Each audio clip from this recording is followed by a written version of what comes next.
Hi friends, ಎಲ್ರಿಗೂ ನಮಸ್ತೆ. ಇವತ್ತೊಂದು ನಾನು ಗಿನ್ನ ರೆಸಿಪಿಯೊಂದಿಗೆ ಬಂದಿದ್ದೀನಿ. ಗಿನ್ನಲ್ಲಿ ಇಲ್ದೇ ಇದು ಗಿನ್ನ ಮಾಡೋದು ಅದು ಹೇಗೆ ಅಂತ ಅಂದ್ಬಿಟ್ಟು ಬನ್ನಿ ನೋಡ್ಕೊಂಡು ಬರೋಣ. ಜಸ್ಟ್ 3 ಇಂಗ್ರೀಡಿಯೆಂಟ್ಸ್ ಇದ್ದರೆ ಸಾಕು. ಮೊದಲಿಗೆ ಇಲ್ಲೊಂದು ಬಾಕ್ಸ್ ಇಟ್ಕೊಂಡಿದ್ದೀನಿ. ಅದಕ್ಕೆ ಒಂದು ಒಂದು ಟೀ ಗ್ಲಾಸಷ್ಟು ಮೊಸರು ತಗೊಂಡಿದ್ದೀನಿ.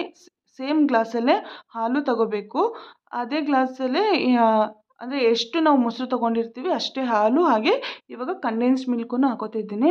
ಆಲ್ಮೋಸ್ಟ್ ಗೊತ್ತಿರುತ್ತೆ ನಿಮಗೆಲ್ಲ ಕಂಡೆನ್ಸ್ ಮಿಲ್ಕಲ್ಲಿ ಸ್ವೀಟ್ ಇರುತ್ತೆ ಅಂತ. ಅದಕ್ಕೆ ಬೆಲ್ಲ ಹಾಗೂ ಸಕ್ಕರೆನ ಸೇರಿಸ್ಕೊಳ್ಳೋ ಅವಶ್ಯಕತೆಯೇ ಇಲ್ಲ. ಈಗ ಇದನ್ನೆಲ್ಲ ಚೆನ್ನಾಗಿ ಮಿಕ್ಸ್ ಮಾಡ್ಕೊಳ್ಳಿ, ಚೆನ್ನಾಗಿ ಬೀಟ್ ಮಾಡ್ಕೊಳ್ಳಿ. ಗಂಟು ಇಲ್ದಂಗೆ ಚೆನ್ನಾಗಿ ಇದನ್ನ ಮಿಕ್ಸ್ ಮಾಡ್ಕೋಬೇಕು. ಮಾಡ್ಕೊಂಡ ನಂತರ ಇದಕ್ಕೆ ಏಲಕ್ಕಿ ಪುಡಿ ಹಾಕ್ಕೊಂಡು ಇಲ್ಲೊಂದು ಇಡ್ಲಿ ಪಾತ್ರೆನ ಬಿಸಿಗೆ ಇಟ್ಟಿದ್ದೆ. ನಾನು ನೀರು ಹಾಕ್ಬಿಟ್ಟು ಸ್ವಲ್ಪ ಬಿಸಿ ಬರೋದಕ್ಕೆ ಇಟ್ಟಿದ್ದೆ. ಈಗ ಅದು ಬಿಸಿ ಆಗಿದೆ. ಈ ಏನು ಬೀಟ್ ಮಾಡಿ ಇಟ್ಕೊಂಡಿದ್ನಲ್ಲ ಅದನ್ನು ಇಟ್ಬಿಟ್ಟು ಒಂದು 15ರಿಂದ 20 ನಿಮಿಷ ಚೆನ್ನಾಗಿ ಬೇಯಿಸ್ಕೊತೀನಿ. ನೋಡಿ ಎಷ್ಟು ಚೆನ್ನಾಗಿ ಸ್ಟ್ರಕ್ಚರ್ ಬಂದಿದೆ.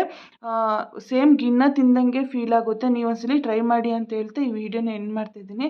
ದಯವಿಟ್ಟು ನನ್ನ ವಿಡಿಯೋ ನಿಮಗೆ ಇಷ್ಟ ಆದರೆ ಲೈಕ್ ಮಾಡಿ, ಶೇರ್ ಮಾಡಿ, ಸಬ್ಸ್ಕ್ರೈಬ್ ಮಾಡಿ. Thank you.